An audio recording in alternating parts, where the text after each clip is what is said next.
Olá, oitavo ano! Sou Adriana Pires, professora da Rede Estadual de Ensino do Rio de Janeiro. Estamos juntos para mais uma videoaula de português. Vamos começar a aula de hoje com o gênero textual jornalístico editorial. Você sabe o que é um editorial? Pois bem, o editorial é um gênero discursivo que tem a finalidade de manifestar a opinião de um jornal ou algum órgão de imprensa sobre um acontecimento importante no cenário nacional ou internacional. Não é assinado, porque não deve ser associado a um ponto de vista individual. Deve ser enfático, quer dizer, dar ênfase, destaque, equilibrado e informativo. Deve apresentar os argumentos que sustentem a posição assumida pelo jornal. Costuma também resumir opiniões contrárias para refutá-las, ou seja, rejeitá-las. Os jornais diários são espaço de circulação dos editoriais, que tem neles uma seção fixa. Geralmente, essa seção aparece logo nas primeiras páginas, próxima às colunas de opinião, que abordam temas da vida política nacional e internacional. Geralmente, buscam os editoriais os leitores que não se contentam com as informações sobre os principais acontecimentos nacionais e internacionais e que desejam ver tais acontecimentos analisados, considerados a partir do contexto maior em que se inserem. O que isso significa? Significa que quem busca os editoriais não busca apenas saber de um fato, e sim do posicionamento da opinião daquele jornal sobre o fato. Esses leitores são pessoas que procuram analisar os fatos e, por isso, procuram textos analíticos e argumentativos nos jornais que leem. Esperam encontrar não só a opinião do jornal, mas também uma confirmação da posição que elas mesmas têm a respeito dos acontecimentos analisados. A estrutura básica de um editorial deve trazer uma introdução que contextualize a questão a ser analisada, um desenvolvimento no qual são apresentados argumentos que sustentem a análise e, se for o caso, refutados os argumentos contrários, e uma conclusão que derive da argumentação feita. A diferença básica entre um editorial e um artigo de opinião, que são gêneros argumentativos, é, por um lado, a extensão. Enquanto os artigos são mais longos, editoriais devem ser curtos, porém mais enfáticos, tratando a questão central de modo resumido e objetivo. Por outro lado, diferenciam-se quanto à perspectiva adotada para a análise. Os editoriais não são assinados e não podem ser associados a uma perspectiva subjetiva, já que tem como função expressar o ponto de vista do periódico em que são publicados. Em relação à linguagem, o editorial é um texto explicitamente formal. Representa o periódico no qual circula e, por esse motivo, deve garantir que a imagem que dele fazem os leitores seja a melhor possível. No caso da linguagem, isso significa adotar como referência o padrão culto da língua escrita. Marcas de pessoalidade, primeira pessoa, não devem aparecer nos editoriais, até porque, como já falei antes, há impessoalidade nos editoriais, ou seja, são escritos em terceira pessoa. Que tal vermos um editorial? Editorial sem queda de braço. 26 de fevereiro de 2021, às 22h15. Sexta-feira à tardinha, quando autoridades antecipavam o endurecimento das medidas de controle para a propagação do vírus, uma frase prontificou como divisor de águas. Não vai existir queda de braço, disse o governador Ronaldo Caiado, na ocasião acompanhado dos prefeitos de Goiânia, Rogério Cruz, e de Aparecida, Gustavo Mendanha. A afirmação derivava do fato de as medidas detalhadas nesta edição terem sido construídas em conjunto com o setor produtivo, representado pelas lideranças empresariais. Trata-se de um gesto que, finalmente, interrompe a falsa oposição entre saúde e economia. Um não existe sem o outro, a não ser no discurso vazio e mesquinhamente arquitetado para fins eleitorais. Enquanto a nação era massacrada com toda sorte de desinformação para ficar dividida e, com isso, viabilizar projetos políticos pessoais, não havia espaço para essa saída coletiva. O que se viu ontem no saguão do Paço Municipal foi a demonstração de uma maturidade absolutamente necessária para que, como sociedade, encontremos uma saída. E ela só virá se todos estiverem remando para o mesmo lado. Curtinho, né? Vamos aos destaques? O que está na cor laranja é a introdução, na qual há o contexto a ser analisado, o fato, a situação. O que está na cor verde faz parte do desenvolvimento, onde temos os argumentos referentes à análise do contexto. E na parte laranja, a conclusão, ou seja, onde podemos encontrar uma sugestão para a solução do fato analisado. Vemos isso na seguinte afirmação: para que, como sociedade, encontremos uma saída, e ela só virá se todos estiverem remando para o mesmo lado. Agora falaremos sobre os textos literários. Você sabe o que é um texto literário? A palavra literário traz o significado de pertencer à literatura, termo que vem do latim litera, ou letra.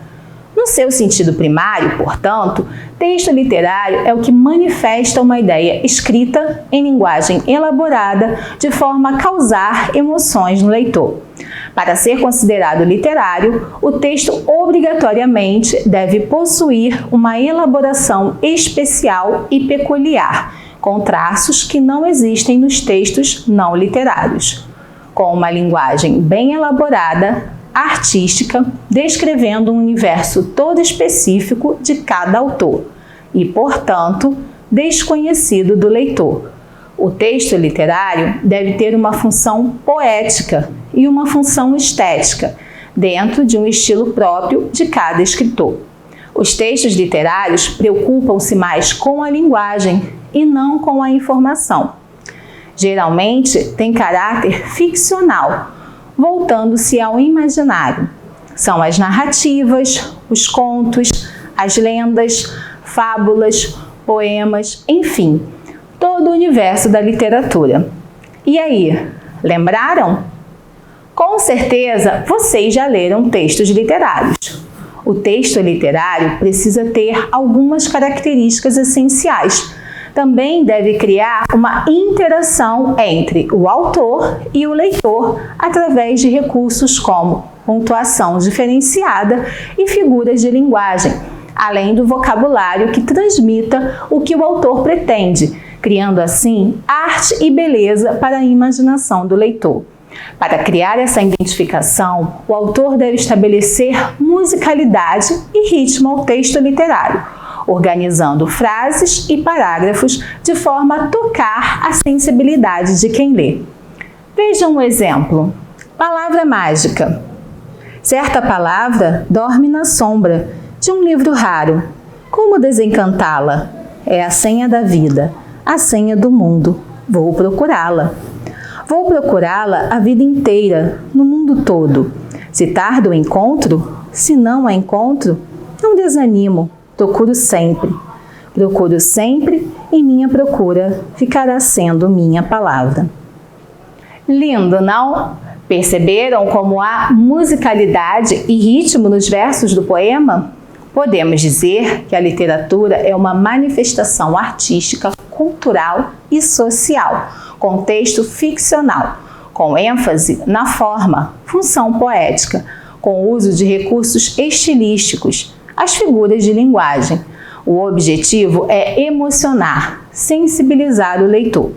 Para entender melhor os textos literários, precisamos saber o que é denotação e conotação. Alguém sabe a diferença? Anotem aí. Conotação, linguagem figurada, carregada de novos significados. Denotação, linguagem de dicionário, sentido real. O texto literário está para a conotação, como o não literário para a denotação. Analisem os exemplos ao lado. As flores lindas da primavera já aparecem. Mulheres são frágeis flores. Os cães ferozes latem pouco. Pobres ladrões, cães da noite perdida e vã. O seu olhar ilumina toda a esperança eterna. A luz que ilumina o dia é natural. Agora é com vocês. Em quais temos conotação e nas quais há denotação? Lembrem-se que acabamos de aprender cada conceito. Bom, acertou quem respondeu que há conotação nos exemplos: mulheres são frágeis flores, pobres ladrões, cães da noite perdida e vã, e o seu olhar ilumina toda a esperança eterna. Então, nos exemplos, as flores lindas da primavera já aparecem, os cães ferozes latem pouco e a luz que ilumina o dia é natural, a denotação.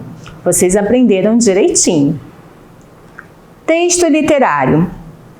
Emocionar, sensibilizar. Ficção, recriação da realidade. Linguagem ambígua. Linguagem poética, linguagem conotativa. Texto não literário. ênfase no conteúdo. Linguagem denotativa, realidade apenas traduzida. Linguagem objetiva, informar, explicar. Bem mais fácil, né? Que tal praticar um pouco? Vejam com atenção a seguinte questão. Leia os trechos dos textos a seguir para responder a questão. Piratininga virou São Paulo. O colégio é hoje uma metrópole. Os padres jesuítas José de Anchieta e Manuel da Nóbrega subiram a Serra do Mar, nos indos de 1553, a fim de buscar um local seguro para se instalar e catequizar os índios. Ao atingir o planalto de Piratininga, encontraram um ponto ideal. Tinha ares frios e temperados como os da Espanha, e uma terra muito sadia, fresca e de boas águas. Soneto sentimental à cidade de São Paulo. Ó cidade, tão lírica e tão fria, mercenária, que importa? Basta. Importa que à noite, quando te repousas, morta, lenta e cruel, te envolve uma agonia. Sobre os trechos dos textos, é correto afirmar, exceto letra A. O primeiro texto explora a linguagem não literária, caracterizada pelo uso da função referencial, que preza pela objetividade e imparcialidade da informação.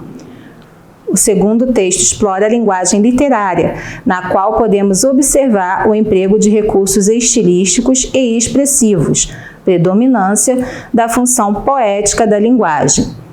As notícias, artigos jornalísticos, textos didáticos, verbetes de dicionários e enciclopédias, anúncios publicitários e textos científicos são exemplos da linguagem não literária. E letra D, os textos literários apresentam uma preocupação com o objeto linguístico. Suas características são bem delimitadas, como o uso da objetividade, a transparência e o compromisso em informar o leitor. E aí, está bem fácil? Qual afirmação está incorreta?